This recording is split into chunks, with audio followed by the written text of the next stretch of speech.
Over thousands of years, evolution has crafted the perfect hunter.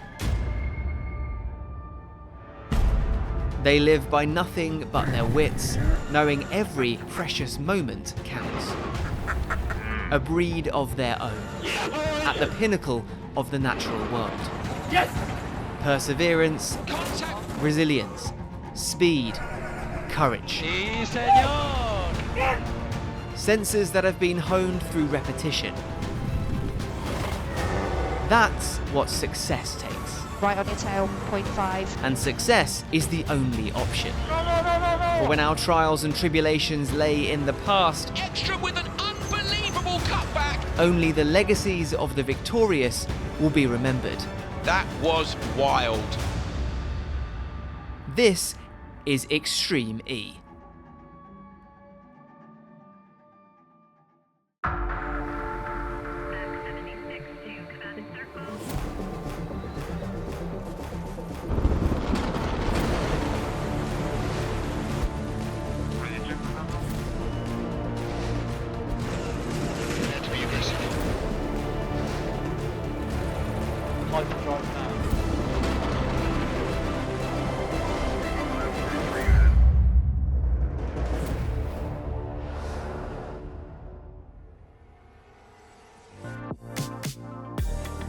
Hello and welcome to another episode of Electric Odyssey. In this show, we have every thrilling moment from round 4 of the Hydro X-Prix. RxR and Sun Minimeal explain how the switch zone works and why it's crucial for drivers. But first, Andretti's Catie Munnings talks us through her memories of racing in Scotland.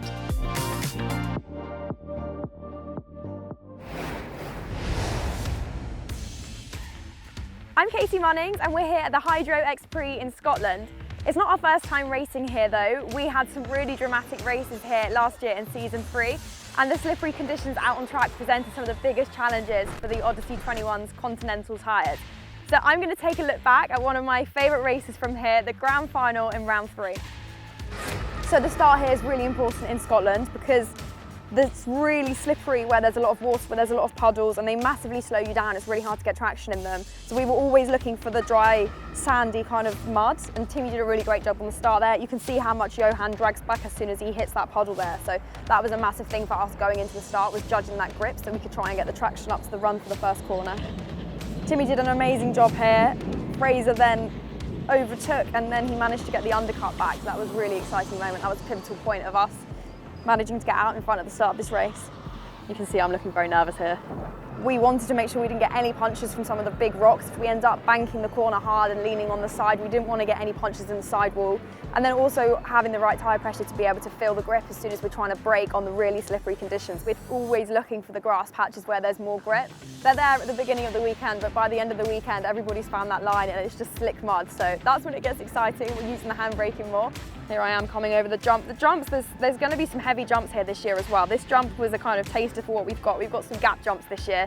The landing on that is very heavy as well. So it's going to be about trying to land straight, not get punches in that section as well, because that can be a big moment that can ruin the race. So managing that with a really slippery braking and trying to find the right tyre pressure that deals with everything is a big challenge.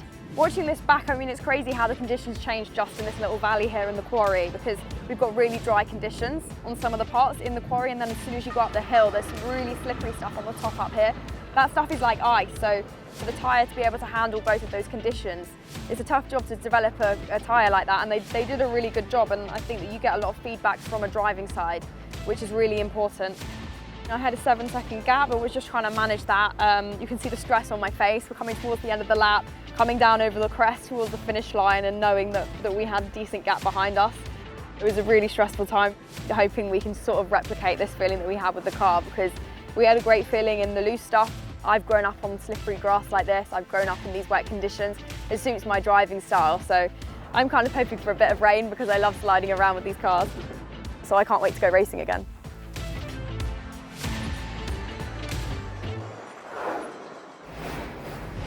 After their first win of the season and third successive podium, Eon Next Veloce were looking to continue their strong form going into round 4. They were joined by JBXE, Sun Minimeal and Legacy Motor Club. It is a good start, and he waits just a little bit longer to use the hyperdrive on the outside. Backward went early with the Genoa hyperdrive. He gets to turn one easily in the lead, just in front of Timo Scheider. Patrick O'Donovan is inside Kevin Hansen at the minute. Kevin will make the cut back on the exit here. Kevin Hansen trying to straighten up the Veloce in the background, side by side with Patrick O'Donovan. O'Donovan puts the squeeze on him. Kevin takes a flag down on the left-hand side. That's highly likely to be a penalty immediately. You saw Kevin went out wide to try and get a better exit. He couldn't get the traction. Now he does, though, cuts back. O'Donovan gets a bit of understeer. Kevin uses the grass on the inside line. They're up to P3. Really good job. Keep pushing like that.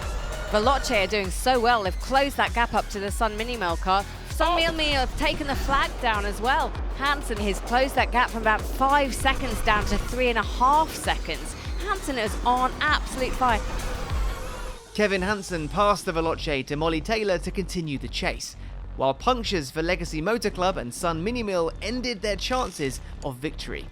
American Amanda Sorensen, driving for the first time since last season, came in for JBXE and quickly showcased why she was selected. Sorensen's doing a fantastic job here. She's gapping Taylor, who yesterday was the dominant force. 12 car lengths ahead. You're 12 clear. JBXE come down the hill, through the finishing line, victorious. 12 seconds is the gap between them and Veloce. Good job, Amanda. Good job. Nice work, team. In Heat 2, the slippery conditions and poor visibility once again threatened to play havoc with the drivers as they struggled to gain traction off the start line. Michaela Arlin Kotelinski quickly recovered from a poor start to put her RxR car down the inside of Catie Munnings Andretti. However, it was tougher going for Cristina Gutierrez, who got too close to waypoint 11. Down flag there, so that's one of the front two cars. Before the ever-changing track surface got the better of her. Gutierrez has spun the Neon McLaren, so they've had 2 mistakes now on the first lap. Leaving the switch, the field was extremely compact, leaving no margin for error. And look at Kristoffersen, he could not be closer. Johan is on your bumper. The building pressure eventually forced Fraser McConnell into a waypoint, giving Acciona Sainz a 10-second penalty. McLaren doubled their penalty by hitting another waypoint before Andretti became the third team to be penalised for track limits. Hansen, who's spied that and gone up the inside, down waypoint flag again. Being the only team to have a clean race, RxR took the win off Acciona Sainz with Andretti in third place. Nice one, everybody. Nice one, team. Good job. The switch zone, where races can be won and lost. As each team competes with a male and female driver during a race, the driver switch is an integral part of the Extreme E Championship. But how do you ensure success at this crucial stage of the race? We're 2 drivers in the team and we're doing the same amount of laps, but mid-race, after the first driver has done the 2 laps, we go into the switch zone, where we basically switch driver. So you need to enter at 30 kph and then you do a stop, and then you need to stop for 45 seconds. I'm just waiting there till the car arrives, and I have to wait till she's in neutral. So you realize by flashing on the front light that the car is in neutral. That's the moment when I'm allowed to run towards the car, and then we try to switch driver as quick as possible. She unbuckles herself and then she jumps out. I jump in as quick as possible, and then she gives me support on buckling me back in. For us then, it's the seat insert that we need to change, but then also make sure that we open up or tighten the seat belts, especially the side ones, because top ones you can do yourself, but the side ones, at least I need some support with. When I am going out, then I can't be in the switch zone when Timo is accelerating out. It's a lot about safety. The thing is, even if you are quicker than 45 seconds, let's say like 35 seconds, you have to wait the other 10 seconds before you leave. Yeah. So you have to clear off the switch zone, and we have a countdown by radio, by display, when we are allowed to leave. So, and then we leave on 45 seconds. Yeah. That's the game, to be as tight as possible to 45. There's also a limited amount of people allowed into the switch zone, so driver has to be involved and 2 mechanics. Yeah. So it's a very tough procedure to follow the rules on one side, to be quick on the other side, and to leave as quick as possible. The switch zone is an area where you can mostly lose time. It's all about trying to nail to be as close as those 45 seconds as possible, and normally there is plenty of time to do it, but it can easily be a mistake if you're a little bit stressed. You're coming in from a heat when you're full of adrenaline. We practice it quite a lot, both just with the driver change, but also if we have a puncture, let's say, that we need to change the wheel. Practice makes perfect, and it's such a big thing. I mean, if you can gain half a second or a second in the switch zone, you don't need to do it out on the track. Wow, look at that RxR right at the back of Veloce. Yeah, there's contact, look. It's a really key thing, I would say, in Extreme E, and also to avoid penalties. We have often seen even race victories being taken away because of the switch zone infringements. Oh, they're almost certainly going to get a penalty for that, unfortunately. It's all about communication. It's hard to say, but you need to just be calm, take your time. If you feel like, we're being too slow because of whatever reason, then maybe take that extra second, because if you're too early, that's 15 extra seconds. So I think it's all about being smart, being calm, cool and collected.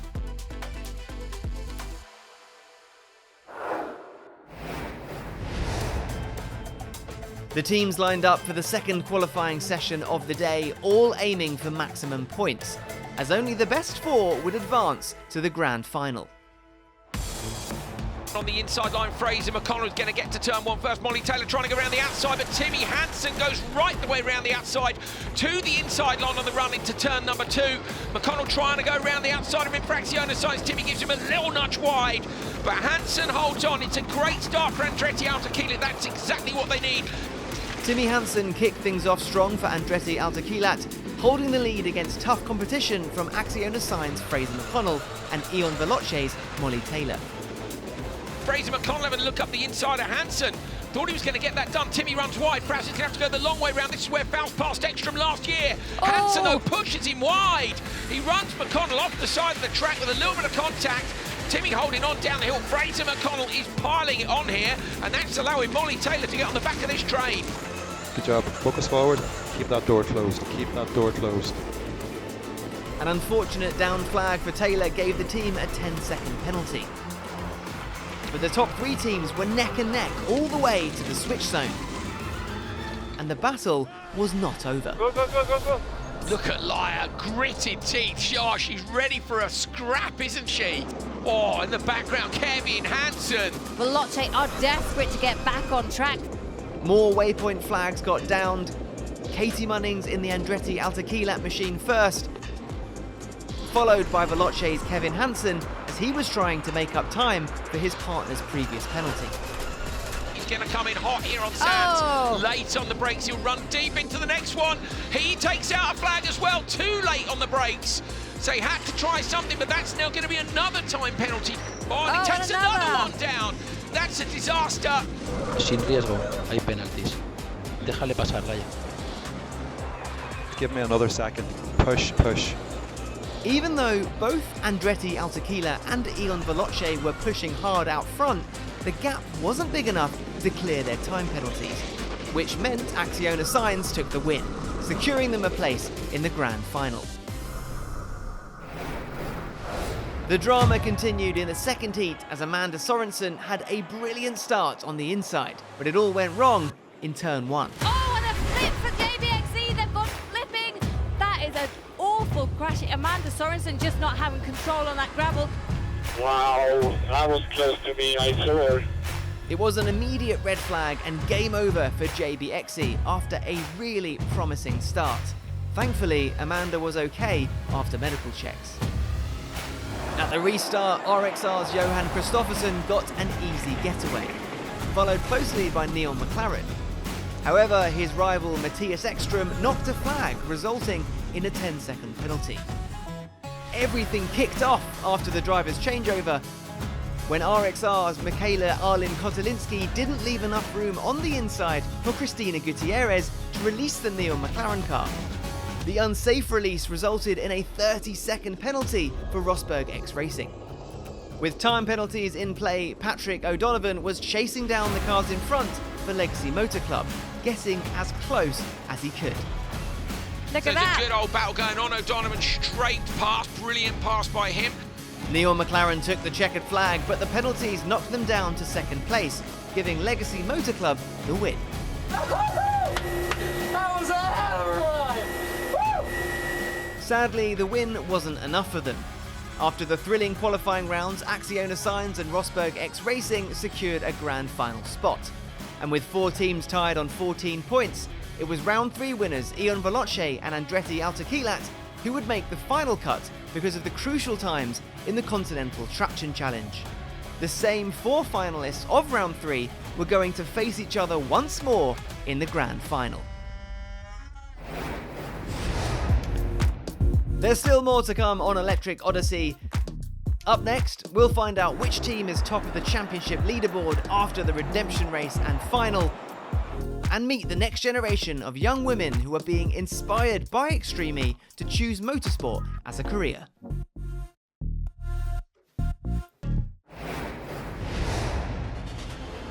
Despite winning their first qualifying heat, JBXE's role in Heat 2 meant they were resigned to the redemption race in the championship car.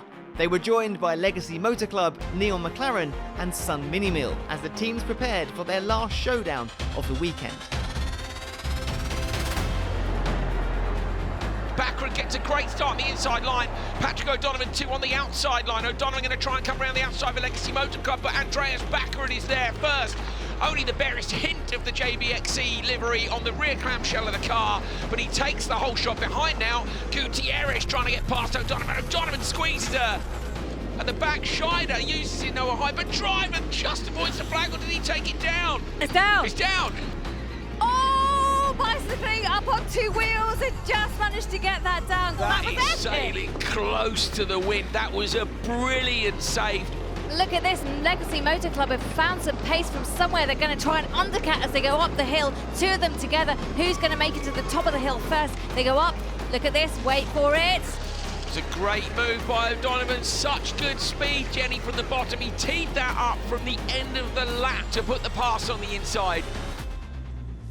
Legacy Motor Club entered the switch in the lead with the pack close behind. An issue for JBXE in the switch zone dropped them out of the running, leaving McLaren and Legacy Motor Club to battle it out for the win. 0.7 of a second was the gap. It's down to 0.6 now. Ekstrom goes out wide, rotates the car very early indeed. He's going to get great exit speed here. Now he's going to try and come alongside Ledbetter. He's on your left. Run him out. Run him out. Gray is doing a great job. Ekstrom keeps it lit and uses the hyperdrive to pass. Brilliant move from Matthias Ekstrom. Nice job, Matthias. Nice job. Let's keep pushing now. Build that gap. Through the finishing line, it is Ekstrom. A birthday present for him, 12 points and the redemption race win. Good job, mate. Good job. Very well executed. Well done. With gender equality at its heart, Extreme has been part of the FIA Girls on Track programme since the beginning of the championship, which aims to inspire and showcase motorsport to young women within their future career aspirations. Today we've got a huge number of activities for the girls to take part in. We have 43 young girls between ages 8 to 14 and they are from local young carer groups. So these girls are coming here to have some freedom, to have some exposure, be children again. All of these young girls do a lot of social care, so personal care, maybe domestic tasks, looking after siblings, because someone at home has got maybe a physical disability, mental health concerns, drink or drug addiction type of things. So these girls kind of take on the weight of paid care assistance, but they do it unpaid and have been for many years for a lot of them. So for us it's really important that our carers get a break away from their home. Throughout the different activities, I've learned how to change the tyres in the pit stop, and I really enjoyed doing that one. And since we're split up into 2 teams, we're being competitive to see who would beat each other. Seeing it on TV and then actually doing it in real life, it's very different. My favourite part was doing Lego. I would probably say Lego. My favourite part of the day has been meeting the drivers. I had so much fun. The real highlight of today for the girls is being there, immersed in the paddock, seeing the drivers, both male and female, which of course is very unique for Extreme, seeing the cars, seeing the team personnel. They've all been so incredibly welcoming, invited the girls into the garages, talking about what they do and really sharing their passions for the sport. And it's just been wonderful to see the girls' faces light up when they see a driver and can you get my signature? And it's just, you can feel the energy in the room. Seeing the women in the jobs just makes it not unusual. They'll see that and they'll just think it's normal. They won't necessarily know that there's gender inequality in the sport. So having that kind of visibility and the role models here really helps them be able to plan for the future. We've kind of noticed that a lot of our young carers think careers in caring is probably the best way to go, but actually they forget that they're capable of so many more amazing things. So we're really here to make sure we're advocating for them and to help them succeed and be the best young people they can be possible. I would like to be a racing driver. I would not. I would definitely consider a career in modern sports after today because I do enjoy doing the pit stops. I feel like that'd be something I could look into when I'm older. I'm beyond grateful. Our girls never would have had an opportunity to do something like this if Extreme E and Girls on Track didn't invite us along. We've definitely had a couple that have picked up on the engineering side. I'm not quite sure any of them have got the confidence to get behind a wheel just yet, but they're definitely looking at all those background roles. I'll be asking for paddock passes in the future, that's for sure. Today to try and inspire them and raise their aspirations so that Monday they could be seeing themselves in one of these events, and we'll be coming back in a few years and we'll recognise some of the workers. Seeing how many women are now working in just the Extreme E paddock that have come through opportunities we've given them, it's just incredibly rewarding 8 years on to see this is working, we are making a difference.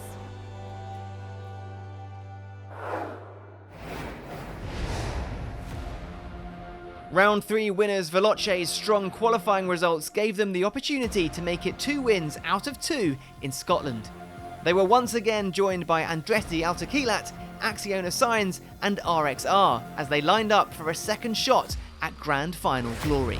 And they react quickly. RxR still slipping away. There was that contact potentially with Sainz, but they've got a clean start on the far side. Veloce have got a clean start as well, and they take the whole shot. A great start for Ion Veloce. A double win here would be a great way to grab the advantage in the championship. They lead the standings after yesterday, and if they carry on like this, they're going to extend their lead. So out in front, it is Kevin Hansen. Then just behind, Laya Sands pushing all the way in the Acciona Science car. RxR going through, and then the Andretti car going through as well. You have a rear left puncture. It is down. The rear left is completely deflated now. Catie Munnings get through here. Over the jump she goes, Catie Munnings, and then Michaela Arlen-Kotelinski. Kotelinski trying to limp this car back. Kevin Hansen on the handbrake twice. He's come in hot there and the car's run wider than he wanted it to. He's going to come down now with a near 10-second lead, so he has pressed on there. Veloce pulled into the switch zone in first place with Molly Taylor lined up to take the wheel. With RxR tending to their puncture and Andretti being handed 2 10-second penalties, it was down to Acciona Signs and Veloce to battle it out for the win. It's Fraser McConnell for Acciona Signs, who's got to try and chase down Molly Taylor in front for Eon next. Veloce, I think Fraz has just deployed his. It's down to 2.4. It's come down 2.3. Fraser McConnell is really closing in now on Molly Taylor. Come on, buddy, come on. 2 seconds behind. 2 seconds, come on. We can do it. Keep pushing like that, buddy. Keep pushing like that. Fraser McConnell is here now as they come into the last few corners of the final lap here in Scotland. McConnell looking left and right. He's setting the screen alight with fast sector times. The Acciona Science machine is sprayed with mud. He looks one side then the other. Molly Taylor is holding on here for Eon next Veloce. It starts at 8.5 seconds. There's just a couple of tenths in it now as they come through the final 2 corners. Molly Taylor down the hill to complete a brilliant double at home for Eon next Veloce Racing. Fantastic for her and Kevin Hansen. Good job, buddy. Good job. What a brilliant race between these 2 top teams. Go on, get in.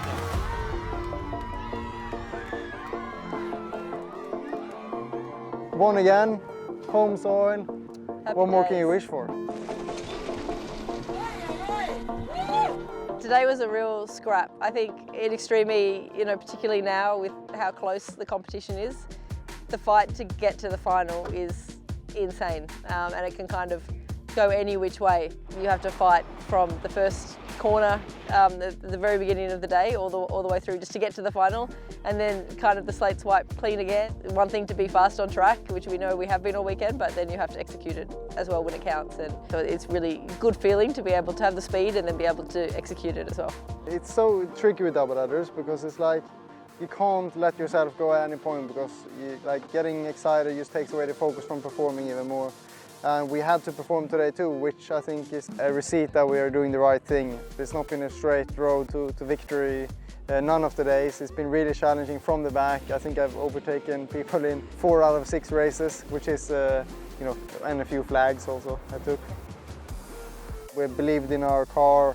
We know being quick. It's not a guarantee in the championship, even if you're quick that you're going to get it. So we're really, try to make everything count. It just was our weekend. It's great to go into the lead of the championship yesterday, but then to be able to extend that today. Yeah, you always want to get as many points as you can wherever you can get them, so it's still now focus on the next one.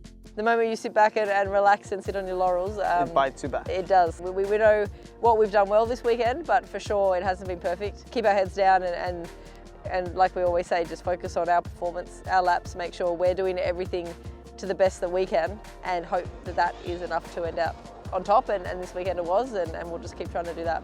We have learned a lot so far this season. We were the quickest in Saudi, didn't execute good enough.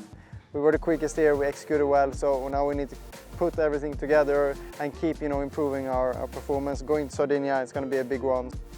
Sardinia was a tough one for us in the past, and we've really learned from that lows, and it's going to be a big part of this season to be able to find a good way forward, to be able to win races there. It's 4 races in 9 days, so it's going to be super tight, super hectic. We're definitely going to be celebrating. Last night was pretty mellow, but we have our teams based here, we have our supporters here. It's going to be a big night.